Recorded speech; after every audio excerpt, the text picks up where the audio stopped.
పరమేశ్వరుడికి అత్యంత శక్తివంతమైన అభిషేకం జరిగేది ఎప్పుడో తెలుసా? మనం మహాశివరాత్రి మాస శివరాత్రి చేస్తాం, మంచిదే. కానీ అసలు నిజానికి పరమేశ్వరాభిషేకమునకు ఒక భక్తుడు వచ్చి సంవత్సరంలో తరించిపోయే అభిషేకం ఎప్పుడు అంటే ఆర్ద్రా నక్షత్రంలో తెల్లవారుజామున చెయ్యాలి. అందుకని నేను దేశకాలాదులను లెక్కలోకి తీసుకున్నప్పుడు పరమేశ్వరుడికి అభిషేకం జరిగినటువంటి వేళ కనుక నేను ఆ అభిషేక ప్రక్రియని గురించే 4 మాటలు మాట్లాడే ప్రయత్నం చేస్తాను. అభిషేకము అనేటటువంటి మాట షోడశోపచారాలలో మనం అన్వయం చేస్తాం. షోడశోపచారాలలో అభిషేకము అన్న మాటకు అర్థం స్నానము అని. బాహ్యార్థం తేలికగా అర్థం చేసుకోవడానికి ఉపయుక్తమయ్యే అర్థం ఏది అంటే స్నానము. కానీ నేను స్నానం చేశాననుకోండి, కోటేశ్వరరావు గారికి అభిషేకం జరుగుతోంది అని అనకూడదు, లేకపోతే ఆయన అభిషేకం చేసుకుంటున్నారు అనకూడదు. స్నానమే చేస్తున్నామన్నారు. పరమేశ్వరుడికి కూడా స్నానం అన్న మాటే వాడతాం. షోడశోపచారాలలో అభిషేకం సమర్పయామి అనం, స్నానం సమర్పయామి అంటాం. స్నానం సమర్పయామి అన్నప్పుడు మంత్రపూరితమైనటువంటి జలం కలశలో ఉంటుంది. నదులను మంత్రశక్తి చేత ఆవాహన చేస్తారు. గంగే చ యమునే చైవ గోదావరి సరస్వతి నర్మదే సింధు కావేర్యౌ జలేస్మిన్ సన్నిధిం కురు ఆయాంతు ఈశ్వర స్నానార్థం కలశోదకేన నదీజలం ఆవాహయామి. నదుల యొక్క జలాల్ని ఆవాహన చేసి ఆ నీటితో ఆపోహిష్టామయో భవస్థాన ఊర్జీ దధాతన మహీరణాయి చక్షసే యోవశివతమోరసస్తస్య భాజైతే హనః వంటి మంత్రాలతో జలములను ప్రోక్షిస్తారు, ఒకసారి చల్లుతారు. చల్లినంత మాత్రం చేత దాన్ని స్నానంగా ఆయన స్వీకరిస్తాడు.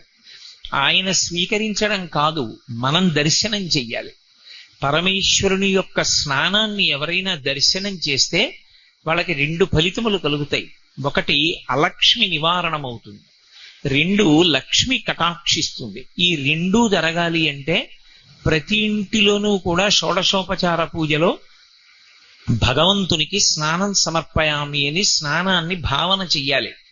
ఆ స్నానం ఎలా భావన చెయ్యాలో కూడా మనకి తెలియదని శంకర భగవత్పాదులు కనకధారా స్తవంలో మనకి నేర్పారు. దిగ్గస్థిభిక్ కనక కుంభముఖావసృష్ట స్వర్వాహిని విమలచారు జలప్లుతాంగీం ప్రాతర్నమామి జగతాం జననీమశేషలోకాధినాథ గృహిణీం అమృతాబ్ధిపుత్రీం అని పిలిచారు లక్ష్మీదేవిని. అమృతాబ్ధిపుత్రి, ఓ నారాయణుని యొక్క ఇల్లాలా, నీవు స్నానం చేయడాన్ని నేను భావన చేస్తున్నాను. ఆమె మనకు తల్లి, మనం బిడ్డలం. అమ్మ స్నానాన్ని బిడ్డల భావనతో చూడాలి తప్ప పురుషుడనన్న భావనతో చూడకూడదు. శివే శృంగారార్ద్ర తదితరజనే కుత్సనపర అంటారు శంకరాచార్యుల వారు. అమ్మవారి దగ్గరికి వెళ్ళి నిలబడ్డప్పుడు నేను పురుషుణ్ణి అన్న భావనతో ఎవరు నిలబడతాడో వాడి పట్ల అమ్మవారి కన్ను ఎరిపెక్కుతుంది. అమ్మా, నేను నీ బిడ్డని అన్న భావనతో నిలబడవలసి ఉంటుంది. అప్పుడు ఎటువంటి అభిషేకాన్ని దర్శనం చెయ్యాలి, ఎటువంటి స్నానాన్ని దర్శనం చెయ్యాలి అంటే దిగ్గస్థిభిక్ కనకకుంభ ముఖావసృష్ట స్వర్వాహిని విమలచారు జలప్లుతాంగీం. ఈ భూమండలాన్నంతటినీ మోస్తుంటాయి కింద, వాటిని దిగ్గజములు అంటారు. ఆ దిగ్గజములు స్వర్వాహిని, ఊర్ధ్వలోకాల్లో ప్రవహించేటటువంటి ఆకాశ గంగని బంగారు కలశలలో పట్టుకుని వచ్చి గజలక్ష్మీ స్వరూపం అంటాం. అమ్మవారికి 2 పక్కల ఏనుగులు నిలబడి బంగారు కలశలతో తొండాలు పైకెత్తి నీళ్లు పోస్తాయి.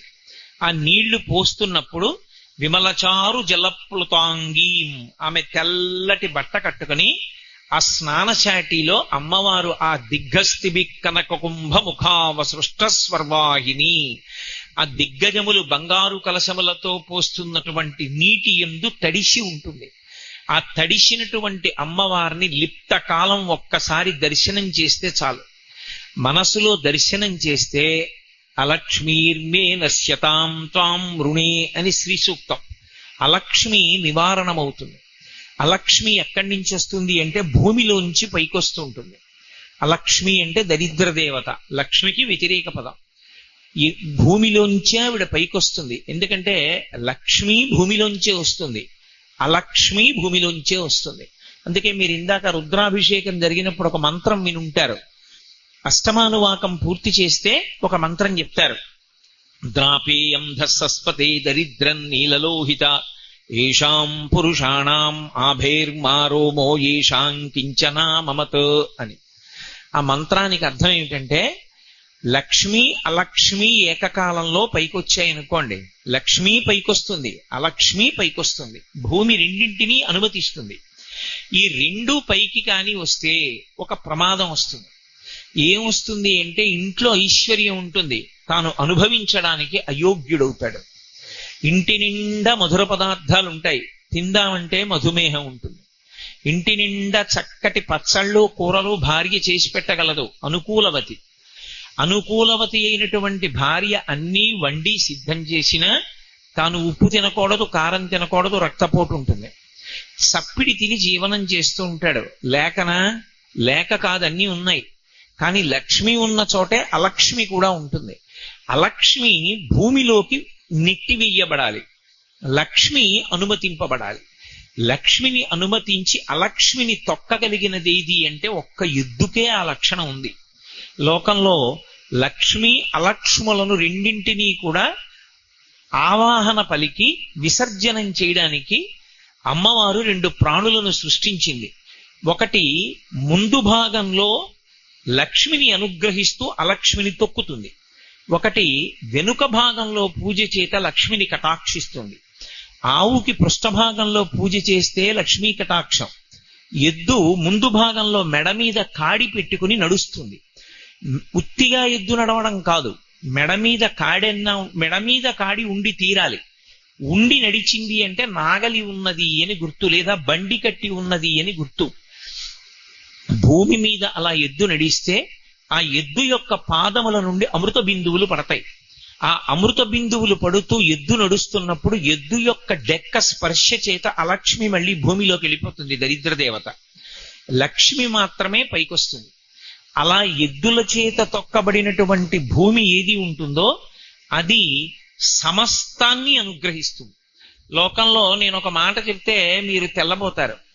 అసలు లోకంలో అలక్ష్మి విపరీతంగా దేనికి ప్రబలుతుంది అని అడిగారు వేదంలో. అలక్ష్మి దరిద్ర దేవత విపరీతంగా ప్రబలడానికి, చిన్నతనం నుంచే కళ్ళజోడు రావడానికి, చక్షు సంబంధమైనటువంటి వ్యాధులు విపరీతంగా పెరగడానికి కారణం ఏమి అంటే, కోళ్లని విపరీతంగా పెంచి కోడిగుడ్డు తినడమే కారణము అని వేదంలో ఒక మాట. ఎక్కడైనా యజ్ఞం చేసేటప్పుడు ఆ యజ్ఞానికి సంబంధించినటువంటి యజ్ఞవాటము అంటారు. ఆ హోమశాల కడితే హోమశాలలో నిలబడి బ్రహ్మస్థానం అని ఒక స్థానం ఉంటుంది. బ్రహ్మస్థానం మొట్టమొదట వేదంలోంచి కొన్ని మంత్రాలు చెప్తారు. ఆ మంత్రాలు ఎందుకు చెప్తారంటే, కోడిగుడ్డు తినే అలవాటు ఎవరైనా ఈ ప్రాంగణంలోకి ప్రవేశించి ఉంటే, కోడిగుడ్డు తినే అలవాటు ఉన్నవాడు ఇక ఆ ప్రాంగణంలోకి దేవతలు రారు, తీసుకోరు హవిస్సు. అటువంటి వాడు ఎవరైనా వచ్చి ఉన్నా, ఈ చుట్టుపక్కల ఉన్న తద్దోషము నివారణ అగుగాక, దేవతలు ప్రవేశింతురుగాక అని ఆహ్వానం పలుకుతారు. కోడిగుడ్డు అంత హేయమైన పదార్థంగా వేదంలో వర్ణింపబడింది. దేశంలో దరిద్రం ఎందుకు ఉత్పన్నం అవుతుంది, ప్రమాదములు ఎందుకు విశేషంగా జరుగుతాయని అడిగారు. కోడిగుడ్డు తినడం ఎక్కువైపోతే, కోళ్లని పెంచడం ఎక్కువైపోతే, యథేచ్ఛగా కోడిని సంహరించి మాంసం తింటే దరిద్ర దేవతకి ఆహ్వానం పలికినట్టు. ఎద్దు యొక్క డెక్క భూమికి తగిలితే, కాడి మెడ మీద పెట్టుకున్నటువంటి ఎద్దు భూమి మీద దున్నితే అలక్ష్మి లోపలికి వెళ్ళిపోతుంది, లక్ష్మి పైకి వస్తుంది. ఆ లక్ష్మి పైకి వస్తే అలక్ష్మి ఉండదు. కానీ భూమిని గౌరవించడంలో మనం ఎన్నో దోషాలు చేస్తాం. అప్పుడు అలక్ష్మి యొక్క వైపరీత్యం పెరిగిపోతుంది. అలా పెరిగిపోకుండా ఉండాలంటే మరి ఏం చెయ్యాలి అని అడిగారు. నేను కోడిగుడ్డు తినకపోవచ్చు, కోడిగుడ్డు తినేవాళ్ళు ఎందరో ఉండొచ్చు, వాళ్ళందరినీ నేను మాన్పించలేనుగా, మరి ఏం చెయ్యాలని అడిగారు. అభిషేకం చేయమన్నారు. స్నానాన్ని మనసులో భావన చేసి తమలపాకు చివర నీళ్లు తీసి చల్లి మనసులో అమ్మవారు స్నానం చెయ్యడాన్ని భావన చేసినా లక్ష్మీ కటాక్షం కలిగి అలక్ష్మి పోతుంది.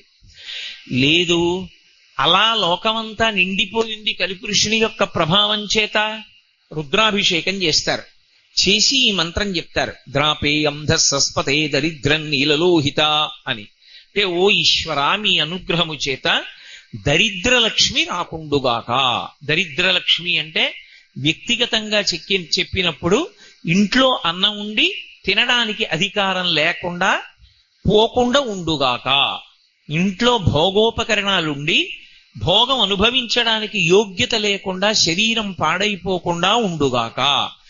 అది కలగాలి అంటే అలక్ష్మీ నివారణం జరిగి లక్ష్మీ అనుగ్రహం కలగాలి అంటే యజుర్వేదాంతర్గతమైనటువంటి శ్రీరుద్ర మంత్రాలతో పరమశివలింగానికి అభిషేకం చేస్తే ఆ అభిషేకం చేత శివలింగం చల్లబడుతుంది. నేను మీతో ఒక మాట మనవి చేస్తాను, కొంచెం జాగ్రత్తగా పట్టుకునే ప్రయత్నం చెయ్యండి. ఒక శివలింగానికి అభిషేకం చేసిన వాళ్ళకి ఫలితం వస్తుందా, చూసిన వాళ్ళకి ఫలితం వస్తుందా, రుద్రమంత్రాల్ని జపం చేస్తే వస్తుందా, రుద్రమంత్రాన్ని పైకి చదివితే వస్తుందా అని అడిగారు అనుకోండి, ఈ అనుమానం వస్తుందని యజుర్వేదంలో శ్రీరుద్ర ప్రారంభంలోనే దీనికి వివరణం చేశారు. అసలు శివలింగానికి అభిషేకం చేస్తే లోకం ఎందుకు చల్లబడాలి అంటే, అక్కడ జరుగుతున్నటువంటిది కేవలం శివలింగానికి అభిషేకం అని అనుకోకూడదు. శివలింగానికి ఒక లక్షణం ఉంటుంది, అది 5 వైపులకి చూస్తుంది. కరచరణాదులతో ఒక మూర్తి ఉందనుకోండి, కాళ్ళు చేతులతో, అది వెనక్కి చూస్తుందని చెప్పకూడదు, తప్పు. ఎందుచేతనంటే వెనక్కి కళ్ళు పెట్టరు, వెనక నుంచి పూజ ఉండదు. కరచరణాదులతో ఉన్నటువంటి మూర్తి ఉన్న దేవాలయంలోకి వెళ్ళి వెనక కూర్చుని పూజ చెయ్యకూడదు, అది నిషిద్ధం శాస్త్రంలో. నేను ఏదో బాలా త్రిపుర సుందరి అమ్మవారి దేవాలయానికి వెళ్ళి అమ్మవారి పక్కన కూర్చుని కుంకుమార్చన చెయ్యాలి తప్ప అభిముఖంగా కూర్చుని పూజ చేసేటటువంటి అధికారం అసలు దేవాలయంలో పక్కన పెట్టండి, ఇంట్లో కూడా లేదు. ఇంట్లో కూడా మీ పూజా మందిరానికి అభిముఖంగా కూర్చుని మీరు పూజ చేస్తే కొత్తగా ఫలితం వచ్చే మాట దేవుడెరుగు గాని మీకున్నటువంటి తేజస్సుని హరించేస్తాడు ఈశ్వరుడు. కారణం ఏమి అంటే, నేను విశేషమైన తేజోవంతమైన దీపం వంక అలా చూశాను అనుకోండి, నా కంటికి చూసే శక్తి సన్నగిల్లుతుంది, కాసేపు చీకటిగా ఉంటుంది. ఎందుకంటే దాని శక్తి ముందు నా కంటి శక్తి చాలదు, ఈ వెలుతురు ఆ వెలుతురు ముందు నిలబడలేదు. అలాగే మన తేజస్సు ఈశ్వర తేజస్సు ముందు నిలబడదు కాబట్టి ఏది ఎక్కువ తేజస్సు అది తక్కువ తేజస్సుని హరిస్తుంది. మీరు పూజలో ఎంతసేపు అభిముఖంగా కూర్చున్నారో అంతసేపు మీ తేజస్సుని ఈశ్వరుడు హరిస్తాడు. అయితే ఒక్క ఉపకారం జరుగుతుంది, ఇంట్లో సింహాసనంలో ఉంటాడు కాబట్టి రక్షిస్తూ ఉంటాడు. అందుకే అభిముఖ పూజ లేదు, భగవంతుడికి ఎదురుగుండా కూర్చుని పూజ చేయడం అనేటటువంటిది పరమ అశాస్త్రీయమైనటువంటి పూజ. అసలు అటువంటి పూజ చేయకూడదు, ఎక్కడా జరగకూడదు.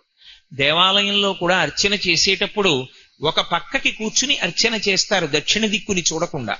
దక్షిణ దిక్కుకి చూడకుండా చెయ్యాలి పూజ. చేసే నమస్కారం దక్షిణానికి వెళ్ళకూడదు. ఒక్క సంధ్యావందనం చేసినప్పుడు దిగ్దేవతా నమస్కారంలో తప్ప ఇతర కార్యముల యందు దక్షిణ దిక్కుకి నమస్కారం లేదు. అందుకే మహాత్ములు శరీరం విడిచిపెట్టినప్పుడు వాళ్ళ యొక్క సమాధి మీద శివలింగం ఉంచితే అధిష్టానం అంటారు, తులసి చెట్టు ఉంచితే బృందావనం అంటారు. అధిష్టానానికి కానీ బృందావనానికి కానీ వెళ్ళి నమస్కారం చేసినప్పుడు దక్షిణ దిక్కెటు అని అడిగి నమస్కారం చెయ్యాలి.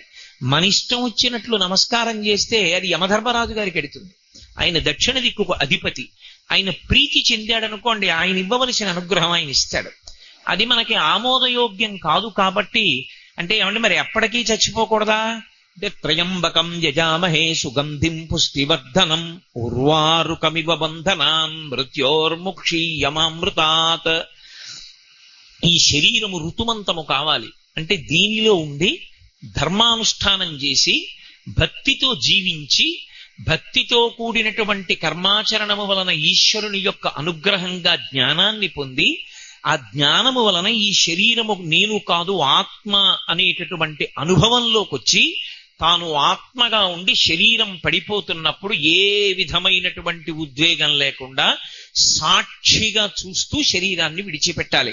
అది ఎలా విడిచిపెట్టాలి అంటే, ముచిక నుంచి చాలా తొందరగా తనంత తాను విడిపోయే పండు ఈ లోకం మొత్తం మీద ఒక్కటే, దోసపండు ఒకటే విడుతుంది. అలా దోసపండు నేల మీదే కాస్తుంది, దోసపండుని పందిరి ఎక్కించరు, దోసపాదు నేల మీదే పాకుతుంది. దోసకాయ పెద్దదైపోయి రంగు మారిపోయి పచ్చగా అయిపోతుంది. పసుపచ్చగా అయిపోయిన దోసపండు ముచిక నుంచి ఎప్పుడు విడిచిపెట్టిందో మీకు తెలియదు. మీరు దగ్గరకి వెళ్ళి పండుని కదిపితే తెలుస్తుంది ముచిక వదిలిపెట్టింది అని. అప్పటి వరకు తెలియదు. అందుకే సనాతన ధర్మంలో చూడండి ఎక్కువగా ఒక మాట వాడతారు, ఆయన పండిపోయారండి అంటారు, పంటలు పండాయండి అంటారు, పిల్లలు ఆడుకుంటే పంటలు వేసుకోండి అంటారు, ఆఖరికి పరమపద సోపాన పఠము అని ఒక పఠంలో ఆట ఆడితే నా పిక్క పండిపోయిందంటారు. పండిపోవడం అంటే ఏమిటంటే బలవంతంగా ముచిక నుండి విడకూడదు, తనంత తాను ముచిక నుండి విడిపోవాలి. విడిపోయే ముందు రంగు మారిపోవాలి, లోపల ఉన్న గట్టి పదార్థం అంతా గుజ్జుగా అయిపోవాలి, తీయగా అయిపోవాలి, అయిపోయి తనంత తాను రాలి కింద పడిపోవాలి. దాన్ని పండిపోవడం అంటారు. పండిపోవడం అంటే జ్ఞానం కలగడం. ఆ జ్ఞానం కలిగే వరకు ఈ శరీరమునందు ఉండాలి. అంతేకాని ఇది అసత్యం కదండి అని దీన్ని పడగొట్టే ప్రయత్నం చెయ్యకూడదు. ఆత్మహత్య మహానేరం. అందుకే కాబట్టి దక్షిణ దిక్కుకు తిరిగి నమస్కారం చెయ్యరు. చెయ్యకుండా ఒక్క 3 దిక్కులకే తిరుగుతారు. అందున ప్రత్యేకించి కరచరణాదులతో కూడినటువంటి మూర్తి ఉన్న దేవాలయంలో వెనక్కి వెళ్ళి నమస్కారం అసలు చేయరు, వెనక నుండి పూజ చెయ్యరు. కానీ ఒక్క శివలింగం దగ్గరికి వచ్చేటప్పటికి ఆయనకు ఒక పేరుంది వేదాంతంలో, అరూపరూపి అని పేరు శివలింగానికి. అరూపరూపి అంటే రూపము లేనివాడు, రూపం ఉన్నవాడు. అక్కడ ఏ రూపం లేదా అంటే ఓ రూపం ఉంది.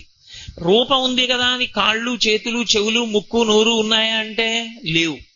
రూపం లేదా అంటే రూపం ఉంది, రూపం ఉంది అందామంటే రూపం లేదు. 2 భిన్న ప్రకృతులు ఏకకాలమునందు ఆవిష్కరింపబడ్డాయి కాబట్టి అరూపరూపి అని పిలుస్తారు శివలింగాన్ని. శివలింగాన్ని పూజ చేసేటప్పుడు మొట్టమొదట కళ్ళు మూసుకుని ఒక భావన చెయ్యకుండా అభిషేకం మొదలు పెట్టకూడదు. ఏ భావన చెయ్యాలి అని అడిగారు. నువ్వు కూర్చున్న శివలింగం ఎప్పుడు గుండ్రగా ఉంటుంది, అలా ఉండకుండా ఉంటే శివలింగం పానవట్టం ఎప్పుడు ఉత్తరానికే ఉండాలి శివలింగానికి. అలా కాకుండా ఉందనుకోండి, అది కూర్చున్న శివలింగం, నించున్న శివలింగం, పడుకున్న శివలింగం అని 3 ఉంటాయి. అందులో అభిషేకం తీసుకోవవి. అలా ఉన్నటువంటి 3 శివలింగాలు మీకు ఇప్పటికీ ఏకాంబరేశ్వర దేవాలయంలో కనపడతాయి. అటువంటి ప్రకృతిలో ఉన్న శివలింగాలని పిలుస్తారు వాటిని. సాధారణంగా మనం అభిషేకం చేసేటటువంటి శివలింగం మనం ఎదురుగుండా వెళ్ళి కూర్చున్నప్పుడు అభిషేకం చేసేటప్పుడు ఒక భావనతో మొదలు పెట్టాలి. గుండ్రంగా ఉంటుంది శివలింగం. ఇప్పుడు ఆ గుండ్రంగా ఉన్న శివలింగం పెరగడం మొదలుపెట్టింది అనుకోండి. ఇంత శివలింగం ఉంది, పెరిగింది, ఇంత అయింది, ఇంకా పెరిగింది, ఇంత అయింది. నేను ఇలా తిప్పడం మొదలెట్టాను అనుకోండి, పెరిగిందని. ఎంత పెరుగుతుంది? బ్రహ్మాండాలన్నీ చుట్టేస్తుంది. ఇప్పుడు నేను ఎక్కడున్నాను? శివలింగంలో ఉన్నాను. శివలింగంలో లేనిది ఏదైనా ఉందా? ఇప్పుడు శివలింగంలోకి రాలేదు అన్నది ఏదైనా ఉంటుందా? ఉండదు. మరి అభిముఖంగా కూర్చుని పూజ చేయకూడదు అని నేను అన్నాను. ఇందాక అభిషేకం చేసేటప్పుడు అటు కూర్చున్నారు, ఇటు కూర్చున్నారు, ఇటు కూర్చున్నారు, ఇటు కూర్చున్నారు. మరి ఎటు చూస్తున్నట్లు శివలింగం? అభిముఖం అంటే ఎటు చూస్తోందో దానికి ఎదురు మనం చూడకూడదు అని. ఏదో అమ్మవారి దేవాలయానికి వెళ్ళాను అనుకోండి, అమ్మవారు ఎటు చూస్తోందో తెలుస్తుంది, ఆవిడికి ఎదురుకుండా కూర్చోకూడదు. శివలింగం ఎటు చూస్తోంది? శివలింగం 5 దిక్కులు చూస్తుంది. అందుకే సజ్జోజాత అఘోర తత్పురుష వామదేవ ఈశానములని 5 ముఖాలు. 5 ముఖాలతో చూస్తాడు. తూర్పుకి చూసే ముఖం తత్పురుష ముఖం, దక్షిణాన్ని చూసేటటువంటి ముఖం అఘోర ముఖం, పశ్చిమాన్ని చూసేటటువంటి ముఖం సజ్జోజాత ముఖం, ఉత్తరాన్ని చూసే ముఖం వామదేవ ముఖం, పైకి చూసేటటువంటి ముఖం ఈశాన ముఖం. అందుకే శివలింగానికి అభిషేకం చేసే ముందు ఈ 5 ముఖాల్ని ముందు ప్రార్థన చేస్తారు మనసులో మౌనంగా. ప్రార్థన చేస్తే ఇప్పుడు మీరు శివలింగానికి ఎదురుగుండా కూర్చోకూడదని నేను అన్నాను అనుకోండి, మీరు ఎలా కూర్చోవాలి? అసలు కూర్చోడానికి అవకాశం లేదు ఇక. అందుకే శివలింగం దగ్గరికి వచ్చేటప్పటికి మినహాయింపు. మీరు ఎటు కూర్చుని అభిషేకం చేశారన్న దాన్ని తప్పట్టకూడదు. ఎటైనా కూర్చుని అభిషేకం చేసేయచ్చు. ఎందుకంటే అసలు శివలింగం ఎటు చూస్తోందో అటువైపుకి ఎదురుగా నేను కూర్చోను అంటే మీరు శివలింగం దగ్గర కూర్చోవడం సాధ్యం కానే కాదు. అందుకని అన్ని వైపులా చూస్తుంటాడు ఆయన, అన్ని వైపులా చూస్తాడు, అన్నీ ఆయనలోకే వచ్చేస్తాయి.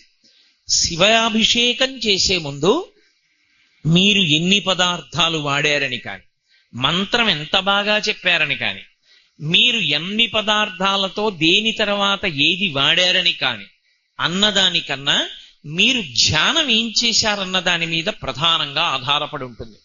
అందుకే ఆపాతాళ నభస్థలంత భువన బ్రహ్మాండమా విస్ఫురత్ జ్యోతిస్ఫాటికలింగమౌళి విలసత్ పూర్ణేందువాంతామృతై అస్తోకాప్లుతమేకమీశమనిశం రుద్రానువాకాన్ జపన్ ఝాయేత్ ఈప్సిత సిద్ధయే ధ్రువపదం విప్రోభిషించేత్ శివం బ్రహ్మాండ వ్యాప్త దేహాభసిత హిమరుచాభాసమానా భుజంగై కంఠే కాళాః కపర్దాః కలిత శశికళశ్చండ కోదండహస్తాః త్రిక్షా రుద్రాక్షమాలా స్వలలిత వపుష సంభవా మూర్తిభేదాః రుద్రాశ్రీ రుద్రసూక్త ప్రకటిత విభవాన ప్రయచ్చస్తు సౌఖ్యం అది నమకం మొదలు పెట్టరు.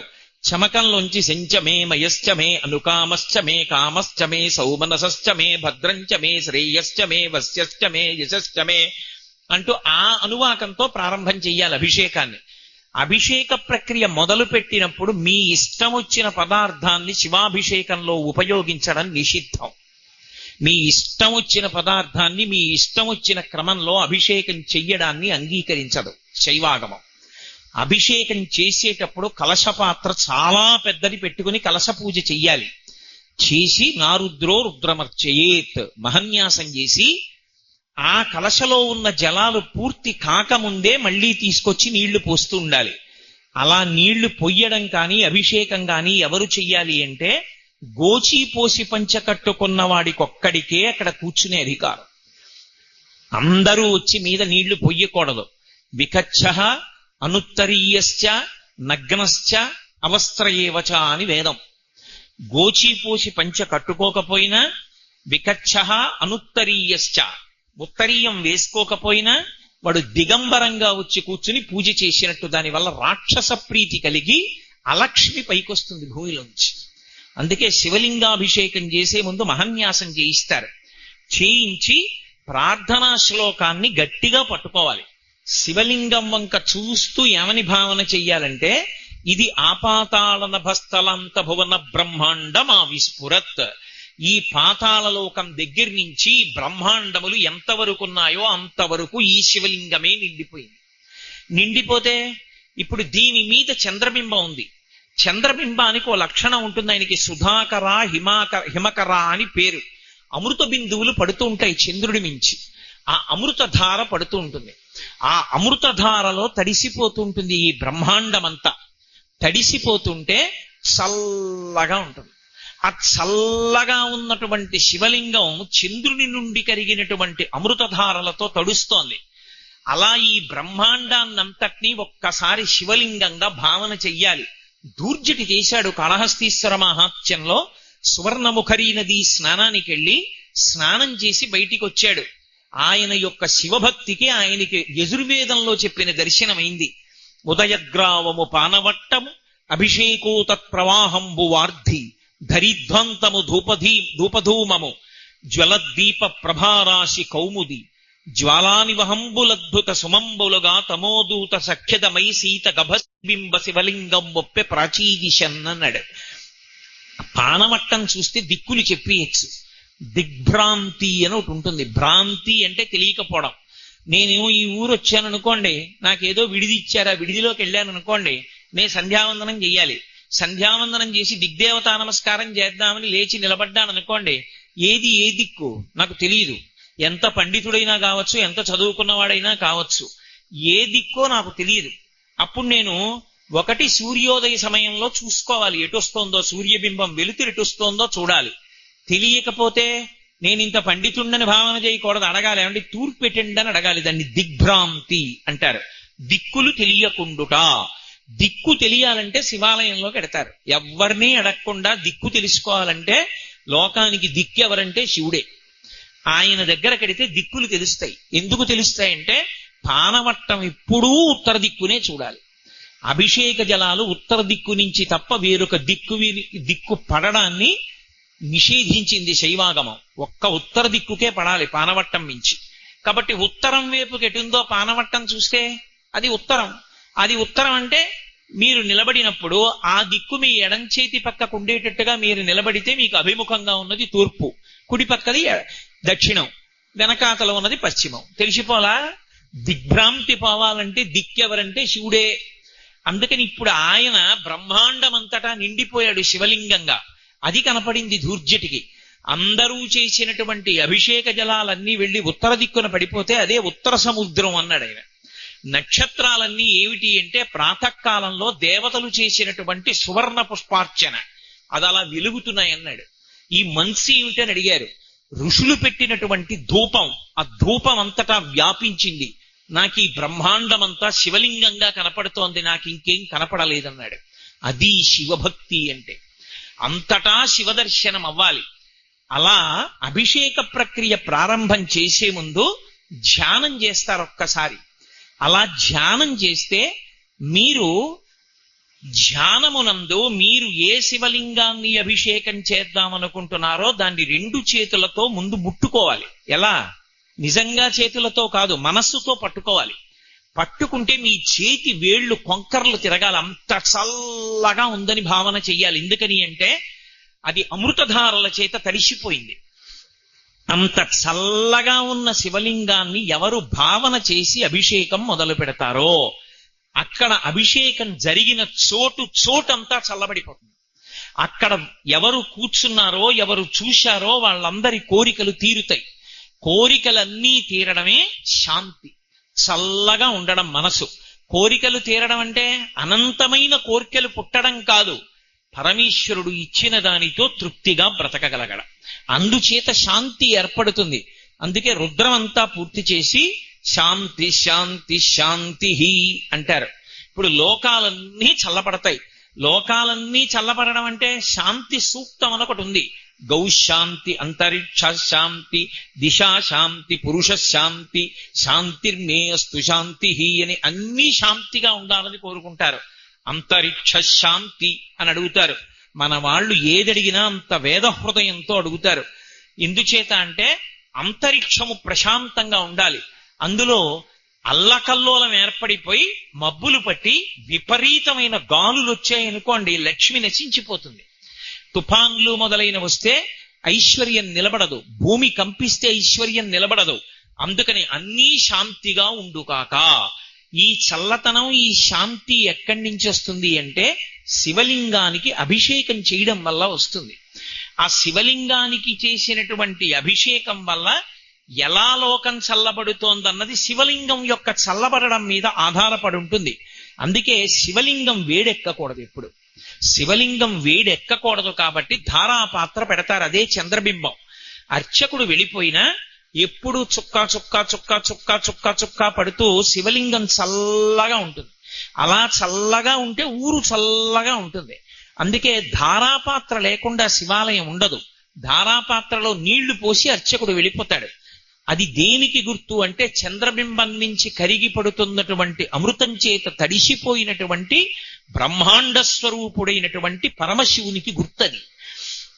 కాబట్టి ఇప్పుడు రుద్రాభిషేకం చూస్తే ఫలితం కలుగుతుంది అంటే ఎవరికి కలుగుతుంది అంటే అభిషేకం జరుగుతున్నప్పుడు అలా భావన చేస్తే ఒక్కసారి ధ్యానం చేయాలి. ధ్యాయేత్ ఈప్సిత సిద్ధయే. నువ్వు అలా ధ్యానం చేయి, నీ కోరిక తీరిపోయి. నువ్వు అసలు ఏమీ ధ్యానం లేకుండా కూర్చున్నావు, భగవంతుడు అనుగ్రహిస్తాడు. అనుగ్రహించడు అని నేను అంటలేదు, తప్పకుండా అనుగ్రహిస్తాడు. కానీ వేద మార్గం ఏమి అంటే వేదం ఏం చెప్పిందో చేయడం, మనసులో భావన చేస్తూ కూర్చోవాలి. అభిషేక ప్రక్రియలో పదార్థం తర్వాత పదార్థం పొయ్యడాన్ని నిషేధం. పాలు పోసి పెరుగు పోస్తానంటే ఒప్పుకోరు శివలింగం మీద. పాలు పోస్తే శుద్ధజలం పోయాలి, పెరుగు పోస్తే శుద్ధజలం పోయాలి, నెయ్యి వేస్తే శుద్ధజలం పోయాలి, తేనె పోస్తే శుద్ధజలం పోయాలి. అందుకే అభిషేక ప్రక్రియ అనేటటువంటిది అలవాటుగా ఉండాలి. అభిషేక ప్రక్రియ ఎంత అలవాటుగా ఉండాలంటే మాట్లాడుతున్నా సరే సైకిల్ ఎలా తొక్కుతాడో అలా ఒక పదార్థం పోస్తుంటే మంత్రముల యందు రమించిపోయి శుద్ధజలం చేయడాన్ని మర్చిపోకూడదు. తేనె పోసి శుద్ధజలం, నెయ్యి పోసి శుద్ధజలం, పంచదార పోసి శుద్ధజలం, పళ్ళరసం పోసి శుద్ధజలం, శుద్ధజలంతో చేస్తూనే ఉండాలి. శివాభిషేకం ఎప్పుడు పూర్తి చేసినా చందనోదకంతో మాత్రమే పూర్తి చేయాలి. చందనోదకం చిట్ట చివరి ద్రవ్యం. చందనోదకంతో పూర్తి చేసే ముందు ఏం చేస్తారంటే కాహళి వాయిస్తారు. ఒకసారి కాహళి అంటే పెద్ద శబ్దం చేస్తూ ఢమరుకంలా వాయిస్తారు. వాయిస్తే ఏంటంటే ఐ డ్రా యువర్ అటెన్షన్ అంటారే ఇంగ్లీష్ లో, అందరూ జాగ్రత్తగా చూడండి అని గుర్తు. చందనోదకంతో చేస్తున్నప్పుడు శివలింగం వంక చూస్తే పుత్రపౌత్రాభివృద్ధి కలుగుతుంది. గృహస్థాశ్రమంలో ఉన్న వాళ్ళు అందరూ వంశం ఆచంద్రతారార్క నిలబడాలని కోరుకుంటారు కాబట్టి చిట్ట చివర చందనోదకంతో చేసి శుద్ధ జలంతో చేసి పూర్తి చేసేస్తారు అభిషేకాన్ని. అలా ఆ అభిషేకం చేసేటప్పుడు ధ్యానం చేసినా ఉత్తమ ఫలితాలు, మౌనంగా చూసినా ఉత్తమ ఫలితం, మంత్రాన్ని స్వరంతో రమించి చదివినా ఉత్తమ ఫలితం, అథవా ఇదేమీ కూడా చెయ్యక్కర్లేదు, అసలు ఇదంతా కూడా పక్కన పెట్టేసి జపం చేసినా అంతే ఫలితం. నీ సొంతంగా చెప్తున్నాను అనుకుంటున్నారేమో, నేను యజుర్వేద ప్రార్థనా శ్లోకంలోంచే నా ఉపన్యాసం చేస్తున్నాను ఇవాళ. అందులో ఉందా లేదా? ధ్యాయేత్ ఈప్సిత సిద్ధయే ధ్రువపదం విప్రోభిషించి శివం బ్రహ్మాండ వ్యాప్తదేహా భసిత హిమరుచాభా సమానా భుజంగై కంఠే కాళాహ కపర్దాహ కలిత శశికళశ్చండ కోదండ హస్తాహ. జపం చేస్తే ఒకప్పుడు శృంగగిరి పీఠాధిపత్యం వహించినటువంటి మహాపురుషులు చంద్రశేఖర భారతీ స్వామి వారు, ఆయన దగ్గరికి వెళ్ళి ఒక వేద పండితుడు మొరపెట్టుకున్నాడు, నా భార్యకు ఆరోగ్యంగా ఉండట్లేదండి, ఏం చేయమంటారు? ఆయన అన్నారు, నువ్వు వేదం చదువుకున్నావుగా, యజుర్వేదం వచ్చుగా అన్నారు. వచ్చు అన్నారు. యజుర్వేదంలో శ్రీరుద్రం వచ్చుగా? వచ్చు. మరి ఇంకే శ్రీరుద్రం జపం చేసి మీ ఆవిడికి తీర్థం ఇయ్యి అన్నారు. ఆయన అన్నాడు, నేను శృంగేరి వచ్చాను, మా ఆవిడ్ని తీసుకురాలా, ఎక్కడో ఉంది, ఎలా అన్నాడు. ఏమీ పర్వాలా, రోజు తెల్లవారుజామున స్నానం చేసి తుంగా నది ఒడ్డున కూర్చుని రుద్రాన్ని జపం చేసేసి ఈ రుద్రజపం అంతా అయిపోయిన తర్వాత ఏతత్ఫలం సర్వం శ్రీ ఉమామహేశ్వర పరబ్రహ్మార్పణమస్త నీళ్లు వదిలేసి అదే తీర్థాన్ని ఉద్ధరిణితో పట్టుకుని మీ ఆవిడ పుచ్చుకుంటోందని భావన చేసి ఒక ఆకులో 3 మాటలు విదిలిపెట్టు. అకాల మృత్యుహరణం సర్వవ్యాధి నివారణం సమస్త పాపక్షయకరం శ్రీ ఉమామహేశ్వర పాదోదకం పావనం శుభం అంటూ 3 మాటలు ఆకులో వదిలిపెడుతూ మీ ఆవిడ పుచ్చుకుని తాగింది అని భావన చెయ్యన్నారు. 11 రోజులు ఇక్కడ ఇలా చేసి నువ్వు మీ ఇంటికి వెళ్ళన్నారు. 11 రోజులు శృంగేరిలో తుంగానది ఒడ్డున కూర్చుని జపం చేసి ఆయన ఇంటికి వెళ్ళాడు. వాళ్ళ ఆవిడికి పూర్తి స్వస్థత కలిగింది. నేను మీతో ఒక యథార్థం చెప్తున్నా, ఖండాంతరములలో ఉన్న వాళ్ళ యొక్క కోరిక కూడా రుద్రజపం చేత తీర్చవచ్చు. అంత శక్తివంతం రుద్రమంత్రాలు. అందుకే ఆ రుద్రాన్ని జపం చేస్తే చాలు. అందుకే ఒక్క రుద్రం ఇన్ని కింద విడిపోతుంది అంటే, ఒక్క రుద్రానికి నమకపాఠం, చమకపాఠం, క్రమపాఠం, ఘనపాఠం ఇవి కాకుండా మళ్ళీ ఆ రుద్రమంత్రాన్ని ఆయా అనువాకాల్లోంచి నమః వరకు విడదీసి స్వాహ కలిపారనుకోండి, హవిస్సుకి వెళ్ళిపోతుంది. ఇక్కడే ఇప్పుడు రుద్రహోమం చేశారనుకోండి, రుద్రహోమం చేస్తూ అనువాకంలోంచి నమశబ్దం వరకు మంత్రాన్ని తీసి నమస్వాహ అంటూ హవిస్సు ఇచ్చారనుకోండి, దాన్ని పరమేశ్వరుడు వచ్చి పుచ్చుకుంటాడు. ఇక మళ్ళీ వేరే మంత్రభాగాన్ని అన్వయం చెయ్యక్కర్లేదు. ఆ మంత్రానికి చివర స్వాహాకారం పెట్టేస్తే అదే యజ్ఞాధికారం కిందకి వెళ్ళిపోయి యజ్ఞంలో హవిస్సు ఇవ్వడానికి అధికారం ఇస్తుంది. కాదు, విశేషార్చన అని ఒకటి ఉంటుంది పరమశివుడికి. అందులో రుద్రమంత్రాల్ని తీసుకొచ్చి ఒక్కొక్క మంత్రాన్ని ఒక్కొక్క చోట విరుస్తూ నమః శబ్దం చెప్తూ ఆయనకి పూజ చేసేయచ్చు. అన్నిటికన్నా ఆశ్చర్యం ఏంటంటే, పరమశివుడి గురించి రుద్రంతో జపం చేస్తే చాలు. జపం చేసేటప్పుడు ఒక లక్షణం ఉంటుంది. జపానికి ఉత్తమోత్తమైన ఫలితం ఎప్పుడు వస్తుంది? పెదవులు కదపకపోతే. పెదవులు కదిలే అనుకోండి, ఆ జపం హీనపక్షమైన ఫలితాన్ని ఇస్తుంది, చాలా తక్కువ ఫలితం ఇస్తుంది. మీరు పైకి ఏదైనా చెప్తే, మంత్రం అయితే నేను చెప్పేది నామాల గురించి కాదు, మంత్రం పైకి చెప్తే దాని శక్తి క్షీణించిపోతుంది. ఇప్పుడు అక్కడ కూర్చుని రుద్రం చదివారు, నేను ఎవరిని కించపరచడం నా ఉద్దేశ్యం కాదు, సత్యాన్ని చెప్తున్నాను. ఇప్పుడు వాళ్ళు అలా పైకి చదవడం వల్ల చాలా తక్కువ ఫలితం వస్తుంది. కానీ అభిషేకం చేసేటప్పుడు పైకి చెప్పకుండా ఉండడం సాధ్యం కాదు. అదే వాళ్ళు పక్కకెళ్ళి కూర్చుని రుద్రాన్ని జపం చేశారనుకోండి కళ్ళు మూసుకొని, దీనికి 1,00,000 రెట్ల శక్తి విస్ఫోటనం అవుతుంది. ఎందుకని అంటే జపంలో పెదవులు కదలవు. రుద్రం పైకి చదవాలని మీరు కోరుకున్నారనుకోండి, మీకు స్వరం తెలిసి ఉండాలి.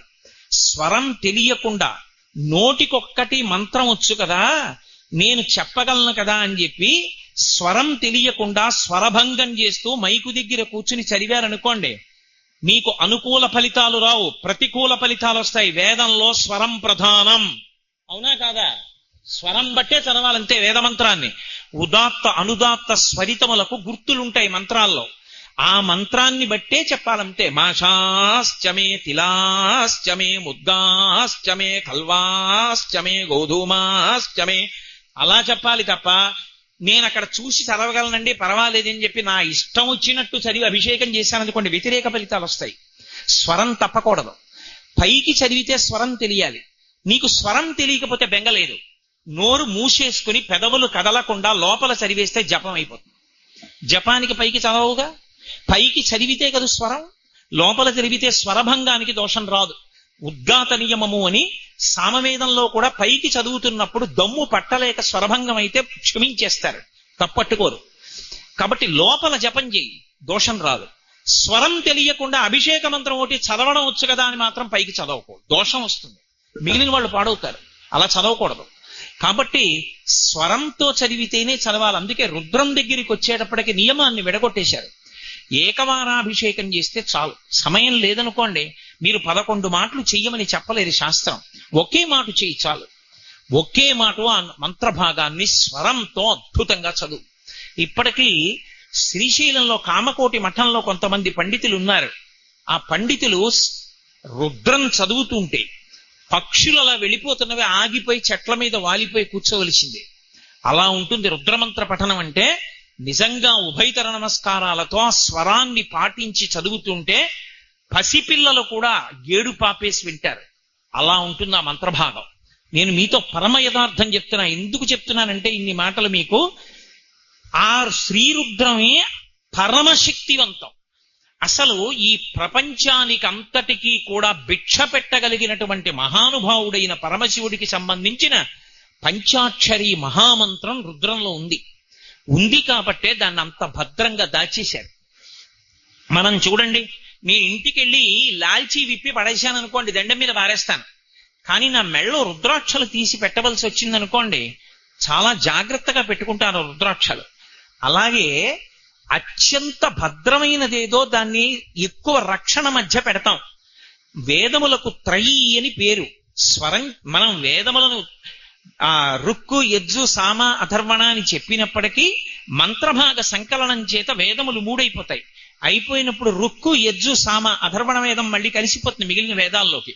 అప్పుడు 3 వేదములు. 3 వేదములలో మధ్యలో యజుర్వేదం ఉంటుంది, ఇటు ఋగ్వేదం ఉంటుంది, ఇటు సామవేదం ఉంటుంది. మధ్యలో యజుర్వేదాన్ని పెట్టి ఋగ్వేదాన్ని సామవేదాన్ని కాపుగా పెట్టారు అటు ఇటు.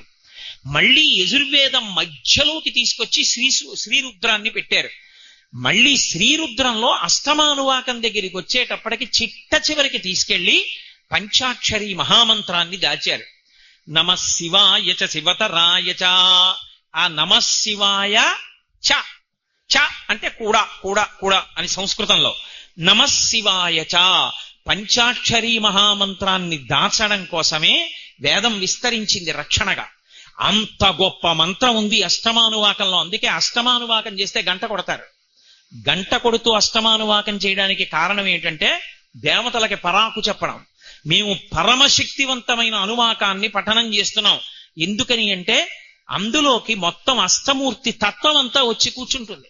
శంకరాచార్యుల వారు దక్షిణామూర్తి స్తోత్రం చేస్తే ఆ పిల్లలు చదివారు ఇందాక. ఎంత చక్కగా చదివారు. దుర్గారావు గారు ధన్యుడు, అంత అందంగా నేర్పారు ఆ పిల్లలకి. భూరంభంశనలో నిలోంబర మహార్నాథో హిమాంసు పుమాన్ ఇత్యాభాతి చరాచరాత్మకమిదం యస్యైవ మూర్త్యష్టకం నాణ్యకించన విద్యతే విమృశతాం యస్మాత్ పరస్మాత్ విభో తస్మై శ్రీగురుమూర్తయే నమయిదం శ్రీదక్షిణామూర్తయే. పరమశివుని తత్వం 8 అంకె మీద నడుస్తూ ఉంటుంది. అష్టమూర్తి అని శివలింగం మూర్తి రూపాన్ని పొందితే 8 మూర్తులుగా తిరుగుతాడు ఆయన. ఇక ఈ 8 తప్ప ఇక 9వది మీకు లేదు బ్రహ్మాండంలో. అందుకే భూరంభాంశనలో నిలోంబర మహార్నాథో హిమాంసు పుమాన్.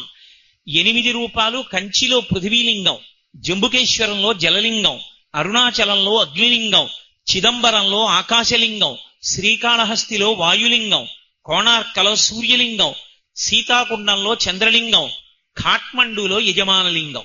ఈ 8 తప్ప ఇంకా ప్రపంచంలో 9వ పదార్థం లేదు. ఏదైనా ఉంటే పరబ్రహ్మం ఒక్కటే మిగిలింది. కాబట్టి ఈ 8 కూడా సాకారోపాసన చేసినప్పుడు శివార్చనమే. ఈ పృథివి ఎవరు అంటే శివుడు, నీరెవరు అంటే శివుడు, అందుకే జంబుకేశ్వరంలో జలలింగంగా ఉంటాడు. అగ్ని ఎవరు అంటే శివుడు, అందుకే అరుణాచలంలో అగ్నిలింగంగా ఉంటాడు. ఆకాశం ఎవరు అంటే శివుడు, అందుకే చిదంబరంలో ఆకాశలింగంగా ఉంటాడు. వాయువెవరు అంటే శివుడు, అందుకే శ్రీకాళహస్తిలో వాయులింగంగా ఉంటాడు. సూర్యుడెవరు అంటే శివుడు, శంకరాచార్యుల వారు అడుగుతారు. అడిగినప్పుడు ఎవరు సూర్యుడు అంటే పరమశివుణ్ణే సూర్యుడిగా చెప్పారు. సూర్యుడుగా కోణార్కలో సూర్యలింగం ఉంది. చంద్రుడెవరు అంటే శివుడు, అందుకే సీతాకుండంలో చంద్రలింగం. నేనని నేను అనుకునే ఈ జీవుడెవరు అంటే పరమశివుడే, అందుకే కాఠ్మండూలో యజమాన లింగం. పశుపతినాథ్ అంటారు. అందుకే ఈ 8 శివస్వరూపాలే. ఈ 8 కాకుండా ఇంకోటి లేదు. అందుకే సమయం తక్కువగా ఉంది అన్నప్పుడు 108 నామాలతో పూజ చెయ్యక్కర్లేదు శివలింగానికి. ఏదో శివో మహేశ్వర శంభు పినాకీశి శిశేఖర వామదేవు విరూపక్ష కపర్ది నీలలోహిత నామాలన్నీ చెప్పక్కర్లా. 8 నామాలు చెప్పేస్తే చాలు, శివ పూజ పూర్తయిపోతుంది. ఓం భవాయ దేవాయ నమః, ఓం శర్వాయ దేవాయ నమః, ఓం ఈశానాయ దేవాయ నమః, ఓం పశుపతయే దేవాయ నమః, ఓం రుద్రాయ దేవాయ నమః, ఓం భీమాయ దేవాయ నమః, ఓం మహతే దేవాయ నమః అని 8 నామాలతో పూజ చేస్తే ఈశానాయ దేవాయ నమః 8 నామాలు చెప్తే 8 అంకె చేత ఆయన తత్వం విస్తరిస్తుంది కాబట్టి పూజ అయిపోతుంది. శివార్చన చేస్తే పార్వతీదేవికి అర్చన చెయ్యకుండా ఉండకూడదు. మరి ఎలా, ఎక్కడ ఉంటుంది ఆవిడ పక్కన? ఏమైనా మూర్తిని పెట్టారా మీరు? అక్కర్లేదు. కుంకుమతో చెయ్యకూడదు, కానీ పువ్వులు వేసేస్తూ 8 నామాలు చెప్తే పార్వతీదేవి పూజ అయిపోతుంది. ఎలా అయిపోతుంది అంటే శివలింగం యొక్క పీఠం అమ్మవారే అయి ఉంటుంది. శంకర భగవత్పాదులు చెప్తూ పీఠం అంబమయం సర్వం శివలింగైశ్చ చిన్మయం సాకారంచ నిరాకారం నిర్గుణంచ గుణాత్మకం తత్వం తత్పరమం బ్రహ్మ ఇది వేదాంత డిండిమహ అని వేదాంత డిండిమంలో శివలింగం గురించి చెప్తూ పీఠం అంబమయం సర్వం, ఆ పీఠం అమ్మవారి యొక్క స్వరూపం, ఆ కింద ఉండేటటువంటి పీఠం. కుంకుమతో అర్చన చెయ్యకూడదు, కానీ పువ్వులు పెట్టుకుని అమ్మవారి నామాలు చెప్పక్కర్లేదు. 108 భవస్య దేవస్య పత్నీ నమః, సర్వస్య దేవస్య పత్నీ నమః, ఈశానస్య దేవస్య పత్నీ నమః అని మళ్ళీ ఆ నామాలకే పత్నీ నమః కలిపేస్తే అమ్మవారి పూజ పూర్తయిపోతుంది. అందుకే శివుడు 8 అంకె మీద తత్వంగా ప్రకాశిస్తూ ఉంటాడు. జపం చేసి తీర్థం విడిచిపెట్టి పుచ్చుకుంటే చాలు, పరమోత్కృష్టమైన ఫలితం. శివాభిషేకం చేసిన తీర్థం ఎవరికి ఇవ్వకూడదు. నేను మీతో యథార్థమైన సత్యం చెప్తున్నాను. కొన్ని చోట్ల మాత్రం మినహాయింపు ఉంది. అవి ధూళి దర్శనం ఉన్న శివలింగాలు కొన్ని ఉన్నాయి. శ్రీశైలం ధూళి దర్శనం ఉన్న జ్యోతిర్లింగం. అక్కడ మీరు ఏదైనా ఊరు నుంచి వెళ్ళినప్పుడు మలమూత్ర విసర్జనం చేసినటువంటి బట్టలతో మట్టి కొట్టుకుపోయిన ఒంటితో స్నానం చేయకుండా వెళ్ళి శివలింగాన్ని కౌగిలించుకుంటే ఆయన సంతోషిస్తాడు. అది ధూళి దర్శనం. ఎందుచేత అంటే అక్కడ లోకాలకు తండ్రి అయి ఉంటాడు. ఇప్పుడు నా కొడుకు ఉన్నాడండి, ఎక్కడో లండన్ లో ఉద్యోగం చేసుకుంటున్నాడు. నాన్నగారు ఆగస్టులో వస్తానండి అంటున్నాడు. నేను ఎప్పుడో మా ఇంట్లో స్నానం చేస్తున్నాను అనుకోండి, తెల్లవారుజామున అకస్మాత్తుగా నా కొడుకు కంఠం వినపడింది అనుకోండి, నేను నీళ్లు పోసుకుంటున్న వాడిని ఆ చప్పుడు ఆపి విన్నాను అనుకోండి, ఏమిటి కొడుకు కంఠంలా ఉందని. అమ్మా నాన్నగారు ఏరమ్మా, నాన్నగారు కల్లోకి వస్తున్నారమ్మా, నాన్నగారిని చూడాలని వచ్చానమ్మా. ఏరమ్మా నాన్నగారు అంటే, నాన్నగారు స్నానం చేస్తున్నారు నాన్న. ఏమిట్రా ఎప్పుడు వచ్చావురా, రిజర్వేషన్ లేదు, ఏమీ లేదు, చడి చప్పుడు లేదు, ఏమిట్రా అలా మట్టి కొట్టుకుపోయి అలా ఉన్నావు, ముందు కసిన పాలు తాగు అంటోంది అనుకోండి వాళ్ళమ్మ.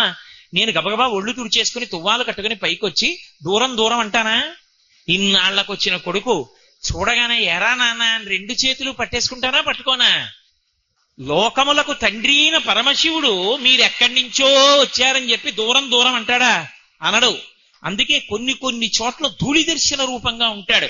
మలమూత్రములు విసర్జించిన బట్టలు ప్రయాణంలో వచ్చిన వాటితో వెళ్లి ముట్టుకుంటే పొంగిపోతాడు. మల్లికార్జున లింగం అటువంటి లింగం జ్యోతిర్లింగాలలో. అటువంటి చోట తీర్థం ఇస్తారు. మిగిలిన చోట శివాభిషేకం చేసిన తీర్థం ఇవ్వకూడదు. ఇవ్వకుండా ఉండడమే ఎక్కువ ఫలితం. పైగా పైన లాల్చి ఉత్తరీయం ఉన్నవాడికి అసలు ఇవ్వకూడదు. ఉత్తరీయం తీసేసి మొలకి కట్టుకుంటేనే శివాభిషేక తీర్థం. అందున నేల మీద కూర్చుంటేనే బ్రాహ్మణుడు. ఆసనంలో కూర్చొని అసలు పుచ్చుకోకూడదు. కాబట్టి తీర్థం ఇచ్చే ముందు ఆయన పుచ్చుకోవడానికి యోగ్యంగా ఉన్నాడా లేడా చూసి ఇవ్వాలి. అంతేకాని ఆయన ఏమైనా అనుకుంటారేమో అని ఇవ్వకూడదు. ఎందుకంటే ఆయన అలా అనుకుంటే ఆయనది తప్పు, మీ తప్పు కాదు. అది ఆ తీసుకోవడానికి యోగ్యత ఎవరికి ఉంటుంది అంటే ఒక్క శాంభవ దీక్షా తత్పరులైన వారు ఎవరున్నారో వారు ఒక్కరు మాత్రమే నిత్యాభిషేకం చేసి తీర్థం పుచ్చుకుంటారు. శివాలయంలో అర్చకులు అథవా పుచ్చుకుంటారు తప్ప మిగిలిన చోట్ల శివాలయంలో అభిషేక తీర్థం ఇవ్వరు. ఎందుకని అంటే పుచ్చుకోవడానికి మనకి శక్తి సరిపోదు.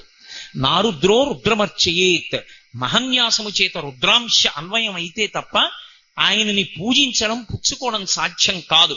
కానీ అభిషేకం చూస్తే చాలు, జపం చేస్తే చాలు, ఆ తీర్థం పుచ్చుకుంటే చాలు.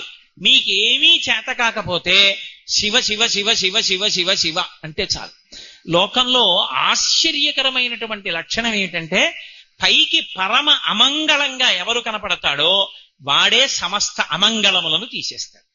మీరు లోకంలో చూడండి, చక్క ప్యాంట్ వేసుకుని టై కట్టుకుని బూట్లు వేసుకుని ఎయిర్ కండిషన్డ్ రూమ్ లో కూర్చుని అధికారం చెలాయించేటటువంటి అధికారి మీకు ఆఫీసులో మరుగుదొడ్డి కడగడవు. మరుగుదొడ్డి కడగాలి అంటే ఎవరు కడుగుతాడు అంటే మరుగుదొడ్డి కడగడానికి యోగ్యమైనటువంటి బట్టలు వేసుకున్నవాడే మరుగుదొడ్డి కడుగుతాడు. ఆయన ఏం తక్కువని మీరు అనుకోకూడదు. పరమశివుడు ఒక్కడే అమంగళకరమైనటువంటి వస్తువులను ధరించినట్లు కనపడతాడు. ఎందుకు కనపడతాడో తెలుసా? దాని చేత అమంగళాలన్నీ తీసేస్తాడు. అది విచిత్రం. అందుకే అసలు లోకంలో ఏదైనా చూడకూడంది చూస్తే శివశివ శివశివ శివశివ అంటాం. కానీ అసలు శివుణ్ణి చూస్తే, అసలు శివుని యొక్క యథార్థ రూపం చూశారనుకోండి, పునుకల పేరు కంఠమున భూరిభుజంగము భూషణంబుగామయము భస్మధారణము ఎద్రి నివాసము మేరు విల్లుగా అనుబుగ దంతి చర్మమును హస్తములందు కపాల శూలముల్ పడిబడిదాల్తు శంకరు కృపావరు రూపమును ఆశ్రయించదన్నని. ఆయన మెళ్ళో పెద్ద పుర్రెలమాల వేసుకుంటాడు. ఎవడైనా ఓ పుర్రెలమాల వేసుకుని అక్కడ కూర్చున్నాడు అనుకోండి, ఆయన దగ్గరికి వెళ్ళి మీరు నమస్కారం పెడతారా? మరి ఆయన పుర్రెలమాల వేసుకుంటాడు. ఆయన కర్మ. ఆయనకి నిజంగా లేకపోతే శివుడికి నేను ఇచ్చేస్తాను ఆ మెళ్ళో రుద్రాక్షమాల. ఏమి ఎందుకు ఆయన అలా పుర్రెలమాల వేసుకోవడం? చేతకాక పుర్రెలమాల వేసుకున్నవాడు కాడు. ఆయన తత్వం చెప్తూ శంకరులు చెప్పారు, బ్రహ్మమస్తకావళి నిబద్ధతే నమశివాయ అని. ఈ బ్రహ్మాండములన్నీ చిట్ట చివర ఎవరిలోకి వెళ్ళిపోతాయంటే పరమశివునిలోకి వెళ్ళిపోతాయి. మహాతాండవం చేసి ప్రళయకాలమునందు తనలోకి తీసుకుంటాడు. ఎవరిలోకి వెళ్ళిపోయాయో వాడిలోంచే బయటికి రావాలి. మళ్ళీ నేను తిన్న అన్నం నేనే కక్కాలి. మా ఆవిడ ఎలా కక్కుతుంది? నేను లయం చేసుకుంటే నేనే మళ్ళీ విడిచిపెట్టాలి. మళ్ళీ బ్రహ్మాండములను సృష్టి చేసేటప్పుడు చతుర్ముఖ బ్రహ్మగారిని సృష్టించి విభూతినిచ్చి ఉరే వేదములను ఆధారం చేసుకుని మళ్ళీ ఈ బ్రహ్మాండములను సృజించమంటాడు ఆయన. అప్పుడు బ్రహ్మగారు లోకములను సృజిస్తాడు. సృజించినటువంటి బ్రహ్మగారు కూడా కాలమునందు పడిపోతాడు. పడిపోతే ఆయన పుర్రెలు పడిపోతాయి నేల మీద. పడిపోతే అరే పాపం మొట్టమొదట వచ్చినవాడు, నేను చెప్పినట్టు సృష్టి చేసినవాడు, ఈయన పుర్రె కూడా ఇలా కింద పడిపోవడమే. పోన్లేరా దీనికి ఒక గౌరవం ఇద్దామని ఒక తడప తీసుకుని అందులో పెట్టుకుని ఆ పుర్రె మెళ్ళో వేసుకున్నాడు. ఇలా ఎన్ని పుర్రెలు వేసుకున్నాడు అంటే లెక్క పెట్టడానికి వీలు లేనంత పెద్ద పుర్రెలమాల వేసుకుంటాడు. అంటే దాని అర్థం ఏమిటంటే ఇంతమంది బ్రహ్మలు వెళ్ళిపోయారు, శివుడు అలాగే ఉన్నాడు. ఆయన శాశ్వతుడు అని గుర్తు. ఆయన కాలమునకు లొంగేవాడు కాదు, ఒకనాడు ఉండి ఒకనాడు వెళ్ళిపోయేవాడు కాడు. అన్నీ ఆయనలోకి వెళ్ళిపోతాయి తప్ప ఆయన ఎందులోకి వెళ్ళిపోడు. అంతటి శాశ్వతుడని చెప్పడానికి.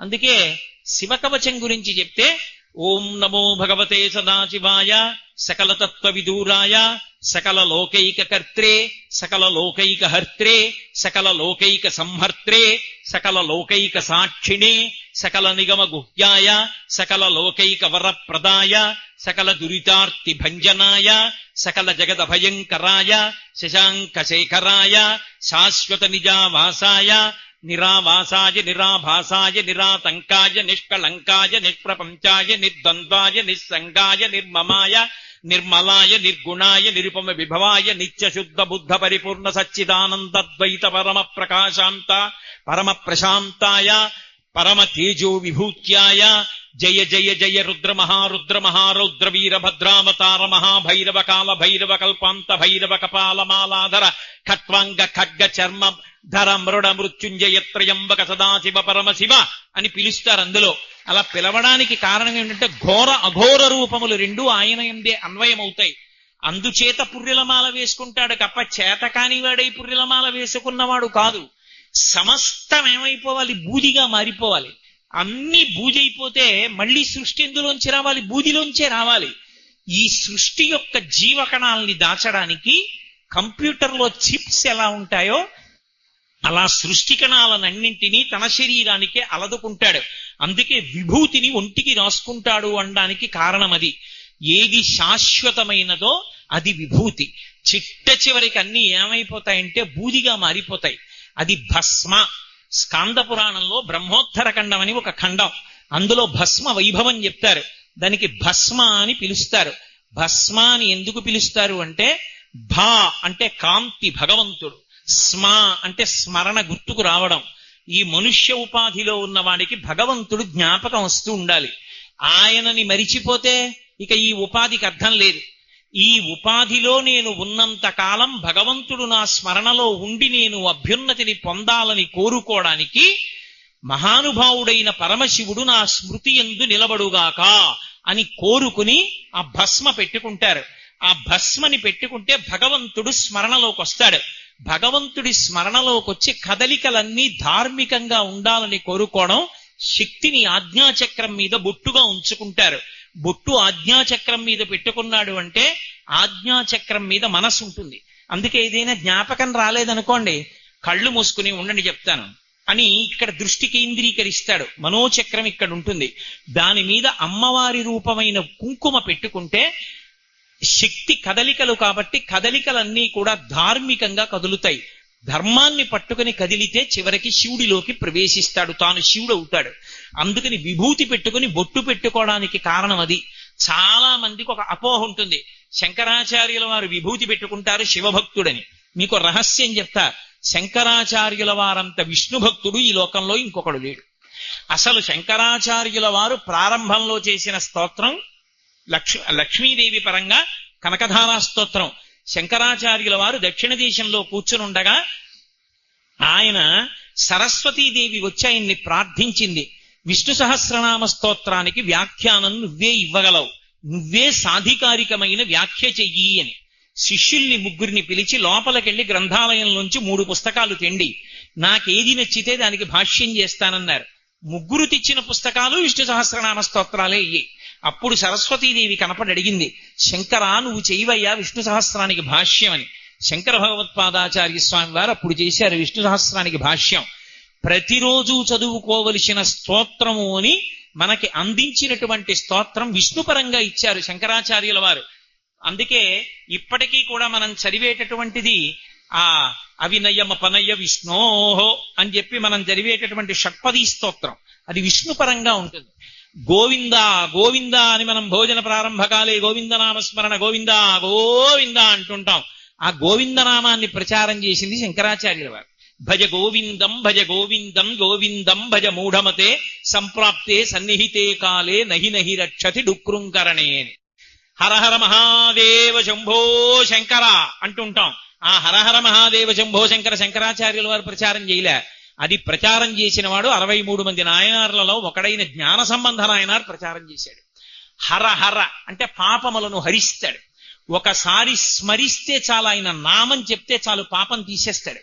అందుకే హర హర మహాదేవ శంభో శంకర. శంభోహో అంటే శంభావయతీతి ఇది శంభో, సమస్త సుఖములనిస్తాడు. అందుకే రుద్రం ప్రారంభంలో దేంతో ప్రారంభం అవుతుంది అంటే నమస్తే అస్తు ధన్వనే బాహుభ్యాముతతే నమః అంటూ మొదలవుతుంది. అయ్యా మీ చేతి ధనస్సుకో నమస్కారం అండి అని మొదలవుతుంది. ఏమిటి ఆయన పట్టుకునే ధనస్సు? పినాకము అని పేరు. పినాకము చేత్తో పట్టుకుంటాడు కాబట్టి పినాకపాణి అని పేరు ఆయనకి. పినాకము అన్న మాటని అమరకోశం వ్యాఖ్యానం చేసింది. పాతి జగదిది పినాకం, లోకములను రక్షిస్తాడు కాబట్టి పినాకం. మనం ఎన్నో పాపాలు చేస్తే మనని బాధ పెడతాడు. ఎందుకు బాధ పెడతాడంటే మరి నువ్వు పాపం చేశావు, ఆ పాపం పోవడానికి ఏదో దుఃఖం కల్పించి ఆ పాపాన్ని అక్కడితో పోగొట్టేస్తాడు. గత జన్మలలో చేసిన పాపాలున్నాయి, ఈ జన్మలో పెళ్ళవలేదు. గత జన్మలలో చేసిన పాపాలున్నాయి, పిల్లలు పుట్టలేదు. గత జన్మలలో చేసిన పాపాలున్నాయి, ప్రమాదం సంభవించింది.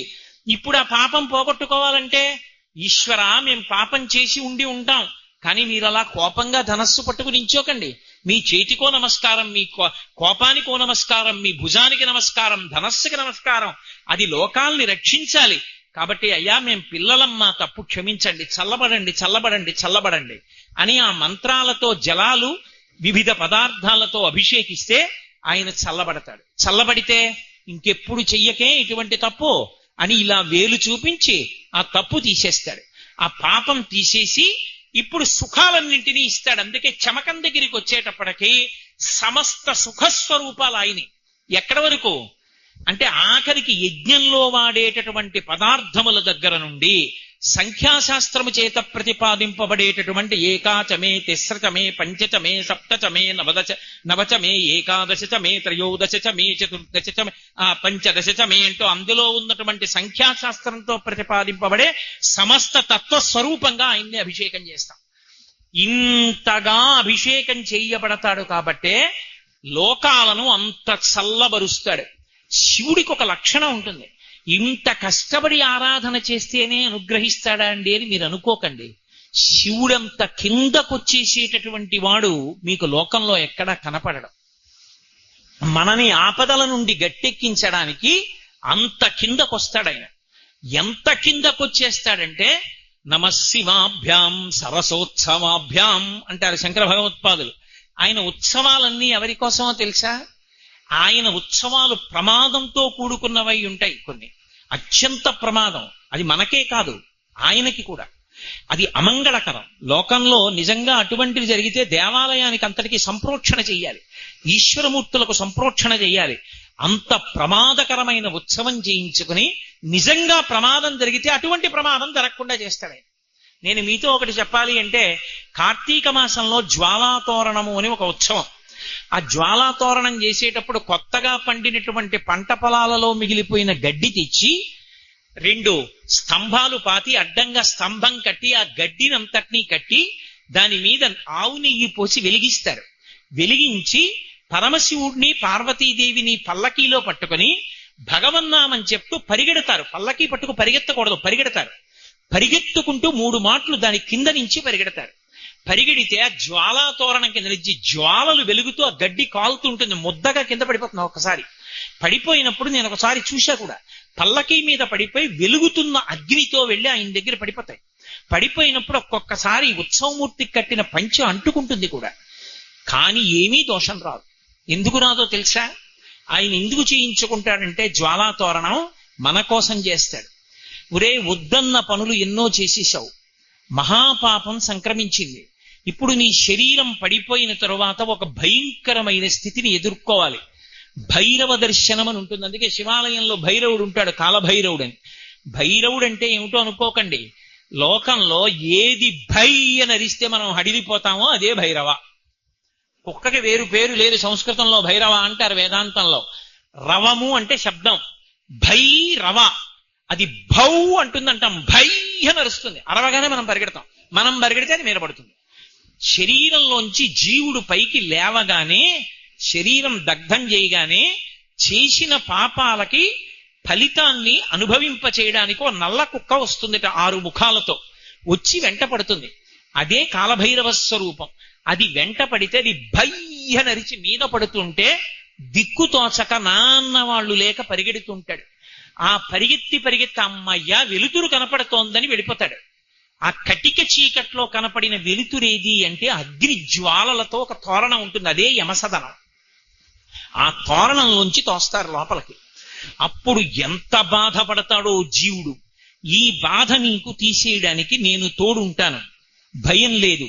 అక్కడ యమసదనపు జ్వాలాతోరణం చూడకుండా ఉండాలంటే, కుక్క పరిగెత్తినప్పుడు పరిగెత్తకుండా ఉండాలంటే నన్ను పట్టుకుని నా వెంట పరిగెత్తు, ఆ పరుగు లేకుండా చేసి నిన్ను నా కైలాసానికి తీసుకెడతానని జ్వాలాతోరణ ఉత్సవంలో అంత కిందకొచ్చి కార్తీక పౌర్ణమి నాడు జ్వాలాతోరణ ఉత్సవం చేయించుకుని మనతో పాటుగా అగ్నిజ్వాలల కింద తిరుగుతుంది శివుని యొక్క పల్లకి.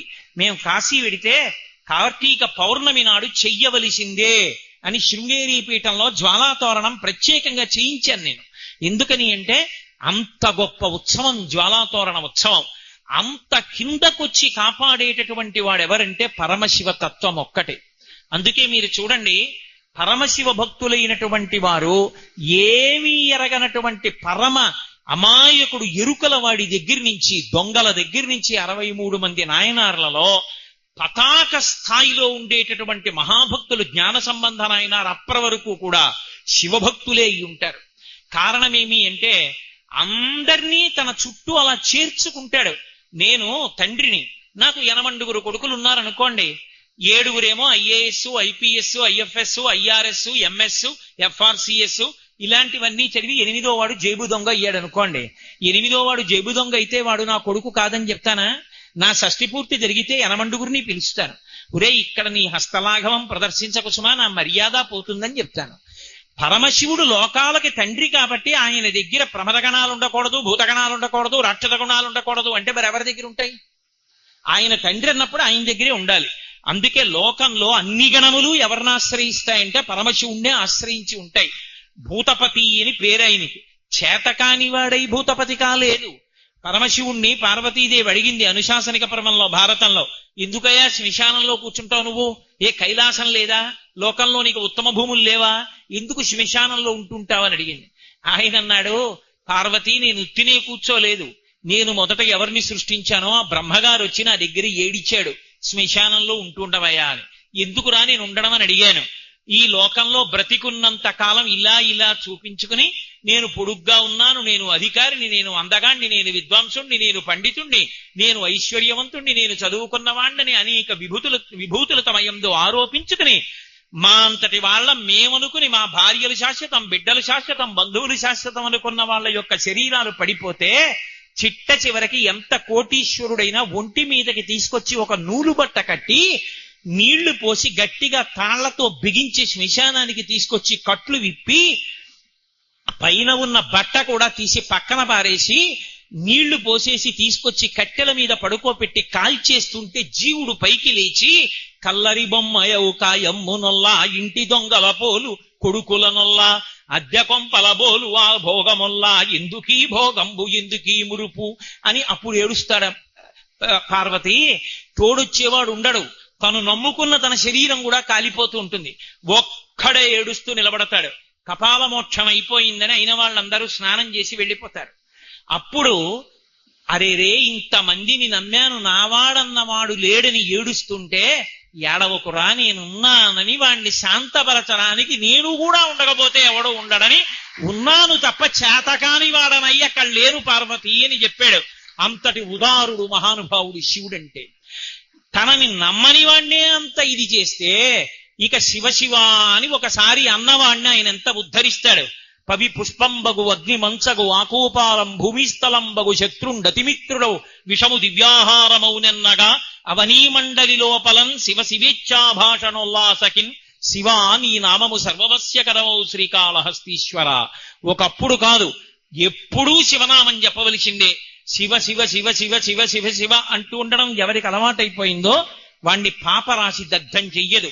వాడు హాయిగా పరమశివ పదాన్ని చేరుకుంటాడు. అంతటి మహానుభావుడైన ఆయనకి అభిషేకం దేనికి అంటే ఆయనకి కోసం కాదు, ఆయనకి జరిగేటటువంటి అభిషేకాలలో కల్లా అత్యద్భుతమైన అభిషేకం సంవత్సరం మొత్తం మీద ఒక్కరోజే జరుగుతుంది. మిగిలిన రోజులలో జరిగేటటువంటి అభిషేకముల వలన వచ్చే ఫలితం కన్నా ఆ రోజు వచ్చేటటువంటి ఫలితం విశేష ఫలితం. అందుకే ఇప్పటికీ మీరు దక్షిణ దేశం వెళ్ళి చూస్తే అద్భుతంగా చేస్తారు. చిదంబరంలో ఆ రోజున కొన్ని వేల మంది వెళ్ళి చూస్తారు. ఆర్ద్రాభిషేకము అంటారు. నేను కాకినాడలో కొన్ని సంవత్సరాలు చేయించాను దాన్ని. మార్గశీర్ష మాసంలో ఆర్ద్రా నక్షత్రం ఉన్నటువంటి రోజున విపరీతమైన చలి, శరీరం మీరు అసలు బయటికి రాలేరు, అంత చలిగా ఉంటుంది. ఉహుహూయని వడక లోకముర్వీనాథ అని పళ్ళు పటపట పటపట కొట్టుకుంటాయి. అటువంటి నక్షత్రంలో తెల్లవారుజామున 4 గంటల వేళ శివలింగానికి అభిషేకం చేస్తే ప్రపంచమంతా చల్లబడుతుంది. మహానుభావుడు కంచికామకోటి పీఠాధిపత్యం వహించిన ప్రాతస్మరణీయులు చంద్రశేఖరేంద్ర సరస్వతి మహాస్వామి వారు శరీరంతో ఉన్నంతకాలం ఆర్ద్రాభిషేకాలు జరిగాయి. ఆర్ద్రాభిషేకం జరిగితే వర్షం పడకపోవడం అనేటటువంటిది ఉండదు లోకంలో. అందుకే ఆయనకి ఆర్ద్రాభిషేకం చేస్తారు. ఒక చోట ఒక కవి దెప్పి పొడిచాడు, మౌళౌ గంగా శశాంకౌ. నీకు చూస్తే చల్లటి చంద్రబింబం, చాలలేదన్నట్టుగా గంగ ఇంకా చల్లగా ఉంటుంది నెత్తి మీద. ఇది చాలదన్నట్టుగా వామార్ధ భాగం అంతా హిమాలయ పర్వతానికి పుట్టినటువంటి అమ్మవారు నీ భార్య. మరి తండ్రి చల్లగా ఉంటే పిల్ల చల్లగా ఉండదు. హిమవంతుడి కూతురు కాబట్టి ఆవిడ చల్లగా ఉంటుంది. ఇంకా ఈ చల్లతనం నీకు సరిపోలా, పావులు తెచ్చి ఒంటి నిండా వేసుకుంటావు. పాము అడుగు భాగం చల్లగా ఉంటుంది. పాము ఎప్పుడైనా పాదం ఇచ్చి పాకితే తెలుస్తుంది, చల్లగా ఉంటుంది. అటువంటి పావులు ఒళ్ళంతా చుట్టుకుంటాడు. కాబట్టి నీకు ఈ చల్లతనం చాలా, ఇవన్నీ చాలవన్నట్టుగా ఒళ్ళంతా గంధం రాసుకుంటాడు. ఈ గంధం యొక్క శీతలం సరిపోలా, ఇంకోడైతే కొయ్యబారిపోతాడు. మళ్ళీ ఆర్ద్రా నక్షత్రంలో తెల్లవారగట్ట నీకు అభిషేకమా అంటే ఆయన కోసం కాదు, మనందరం చల్లగా ఉండాలని తాను అంతటి చల్లటి పదార్థాలు అభిషేకం పుచ్చుకొని గడగడలాడకుండా కూర్చుంటాడు. మీ అందరూ చల్లగా ఉండాలిరా అని కోరుకుంటాడు. అంతటి మహితాత్ముడు శివుడు. ఆ శివారాధన జరిగినంత కాలం, శివాభిషేకాలు జరిగినంత కాలం, శివనామం చెప్పినంత కాలం, శివార్చన చేసినంత కాలం లోకంలో ప్రమాదములనేటటువంటివి జరగవు. మీరొకటి బాగా జ్ఞాపకం పెట్టుకోండి, ఎక్కడ లోహోత్పత్తి జరుగుతుందో అక్కడ ప్రమాదములు పుంచి ఉంటాయి. నేను చెప్పట్లేదు, శాస్త్రం చెప్తోంది. అందుకే లోహంతో వ్యాపారం చేయాలన్నా జాతకం చూపించకుండా మొదలు పెట్టరు, లేకపోతే చర్మ వ్యాధులు వచ్చేస్తాయి వంశంలో. లోహంలో మళ్ళీ అత్యంత దారుణమైన లోహం ఏది అంటే ఇనుము. ఇనుము అత్యంత ప్రమాదభరితమైనటువంటి లోహం, నల్లగా ఉంటుంది. దానికి అపమృత్యు దోషం, అపమృత్యు దోష నివారణ శక్తి రెండు ఉంటాయి. అందున అది గృహోపకరణంగా కానీ ఎక్కువగా విడితే శివుడి పట్ల అపచారం జరుగుతుంది. ఎందుకంటే ఈ పృథివి శివస్వరూపం, మట్టి శివస్వరూపం కనుక ఈ మట్టిని కాల్చకూడదు. అందుకే పూర్వం మన ఇళ్ళు కట్టినప్పుడు ఎక్కడా కూడా ఇటకలు సిమెంటు వాడేవారు కాదు. పూర్వం తడికలు పెట్టి మట్టితో మెత్తుకుని కట్టుకునేవారు. ఎందుకంటే భూమిని కాలిస్తే శివుడి పట్ల అపచారం జరిగితే ప్రమాదాలు జరుగుతాయి, అగ్ని సంస్కారం జరుగుతుంది, అగ్ని అకస్మాత్తుగా పొటమరిస్తుందని భూమిని కాల్చేవారు కాదు. కానీ ఇప్పుడు మనం ఎన్నో స్లాబ్లు వేస్తున్నాం. స్లాబ్ వెయ్యాలంటే భూమిని కాల్చిన సిమెంట్కి తోడెవరు? ఇనుము. ఇనుము తోడైందనుకోండి భూమి పట్ల అపచారం చాలా ఎక్కువ అవుతుంటుంది. ఈ అపచార దోషం పోవాలి అంటే ఇద్దరి ఆరాధన జరగాలి. ఒకటి అమ్మవారి ఆరాధన విశేషంగా జరుగుతూ ఉండాలి. ప్రతిరోజు సహస్రనామాలతో అమ్మవారికి కుంకుమార్చన జరుగుతూ ఆ కుంకుమ బొట్టు పెట్టుకోవడం అలవాటై ప్రత్యేకించి ఇటువంటి కర్మాగారాలున్నటువంటి చోట పనిచేసేటటువంటి ఉద్యోగస్తుల భార్యలు లలితా సహస్రనామ స్తోత్ర పారాయణం చేస్తూ చక్క బొట్టు పెట్టుకోవడం అలవాటై దేవీ నవరాత్రి ఉత్సవాలు చేస్తూ క్రమం తప్పకుండా పరమేశ్వరుడికి అభిషేకాలు జరుగుతుంటే దానివల్ల మళ్ళీ శాంతి కలుగుతుంది, ప్రమాదాలు జరగకుండా ఉంటాయి. ప్రమాదము అన్న మాటకు అర్థం ఏమిటో తెలుసా? భీష్మాచార్యుల వారు చెప్పాడు, మహానుభావుడు భారతంలో. ఆయన దగ్గరికి వచ్చి అంపశయ్య మీద పడుంటే చెప్పారు, ఉప పాండవులు 5 చచ్చిపోయారు రాత్రే, అశ్వత్థామ చంపేశాడు అన్నారు. ఆయన అన్నాడు నవ్వి, రాజట ధర్మజుండు, సురరాజసుతుండట ధన్వి, లోక సంరక్షకుడైన చక్రి, సర్వభద్ర సంయోజకుడైన చక్రి సారథియట, ఉగ్రగదాధరుండు భీముడై యాజికి తోడువచ్చునట, ఆపద కల్గుటకేమి చిత్రమో అన్నాడు. ఆపద అంటే మన శక్తి చేత మనం తప్పించుకోలేనిది. మీరు ఎన్ని రక్షణలు పెట్టుకున్నా మిమ్మల్ని రక్షించలేని దాన్ని ఆపద అని పిలుస్తారు. రక్షణము లేక సాధుడు రక్షితుడకు సమత చేసి రాయుడులందున్ రక్షణలు వేయి కలిగిన శిక్షితుడకు కలుడు పాపచిత్తుండగుటన్. ఎన్ని రక్షణలు పెట్టుకున్నా ప్రమాదాలు ఆపలేం. ప్రమాదము అన్న మాటకు అర్థాన్ని భీష్ముడు చెప్తాడు. రాజట ధర్మజుండు, దుర్యోధనుడు పరిపాలిస్తున్నాడు, పాండవుల పిల్లల్ని చంపారంటే అర్థం ఉంది, దుర్యోధనాదులు చచ్చిపోయారు. ఉన్నది ధర్మరాజు గారు, ఆయనే పరిపాలిస్తున్నాడు. మరి 5 పాండవుల పిల్లలు ఎలా చచ్చిపోయారు? రాజట ధర్మజుండు, సురరాజసుతుండట ధన్వి, దేవేంద్రుడి కొడుకు అర్జునుడు. ఆయన చేతిలో ఉన్నది సర్వభద్ర సంయోజకమైన గాంధీవము విల్లుయట. ఆ గాంధీవం చేత్తో పట్టుకుని వింటి నారి సారిస్తే పిడుగులు పడిన ధనుస్తుంది, శత్రువులకి నెత్తురు కక్కుకు చచ్చిపోతారు. అటువంటి గాంధీవం పట్టుకునేవాడు అర్జునుడు. లోకాలని కాపాడగలిగిన కృష్ణ పరమాత్మ సారథి, బ్రహ్మాండమైన గద పట్టుకుని ఎప్పుడూ తిప్పుతుండేవాడు భీముడు. ఇంత గొప్ప వాళ్ళ పిల్లల 5 ఒక్క రాత్రి ఎలా చచ్చిపోయారు రా, వీళ్ళ గొప్ప ఏమైపోయింది అంటే ఎవడి గొప్ప చేత ఎవడి సమర్థత చేత వాణ్ణి వాడు రక్షించుకోలేకుండా ఈశ్వరుడు ఏర్పాటు చేసినటువంటి ప్రమాదభరితమైన సంఘటనకు ఆపద అని పేరు. ఆపద తప్పడానికి కారణమేది అంటే భగవద్భక్తి ఒక్కటే. ధర్మరాజు గారు భారతంలో చెప్తాడు, ఆపద గడువం బెట్టన్ ఓర్చి సుఖంబైన దాని నుడగొట్పన్ అంటాడు. ఆపద తీసేయాలన్నా ఆపద స్థానంలో సుఖాలు ఇవ్వాలన్నా నమ శివాభ్యాం అశుభాపహాభ్యాం, అశుభాలు పోవాలంటే చల్లగా ఉండాలి అంటే శివాభిషేకం జరుగుతూ ఉండాలి. ఎంతో శ్రద్ధతో చెయ్యాలి. మీరు ఏమనుకోనంటే నేను మీతో మాట చెప్తా, నేను ఎవ్వరినీ చిన్నపుచ్చడం నా ఉద్దేశ్యం కానే కాదు. నేను మణుగూరులో భారజలోత్పత్తి కేంద్రంలో ఉపన్యాసాలు చెప్పడానికి వెళ్ళాను. వెళ్ళి నేను అక్కడ ఒక విషయం విని తెల్లబోయాను. ఆ ఊరికి చాలా దూరంగా ఉంటుంది కర్మాగారం. అక్కడ ఎక్కువ ఇళ్ళు కూడా ఉండనివ్వరు. అక్కడ అలారం వేస్తే ఊరు విడిచిపెట్టి పారిపోవలసింది. అంత దూరంలో ఉంటుంది. అంత ప్రమాదభరితమైనటువంటి కర్మాగారం. ఆ కర్మాగారం అందులోంచి వచ్చేటటువంటి పదార్థాన్ని అణుకర్మాగారాల్లో ముడి పదార్థంగా వాడతారు. భద్రాచలం దగ్గర కట్టారు మణుగూరులో. నేను అక్కడికి ఉపన్యాసాలు చెప్పడానికి వెడితే అక్కడ ఒక పెద్ద చెట్లతో ఉన్న ప్రాంగణాలంటే నాకు చాలా ఇష్టం. అక్కడ ఒక గెస్ట్ హౌస్ లో నాకు అకామిడేషన్ ఇచ్చారు.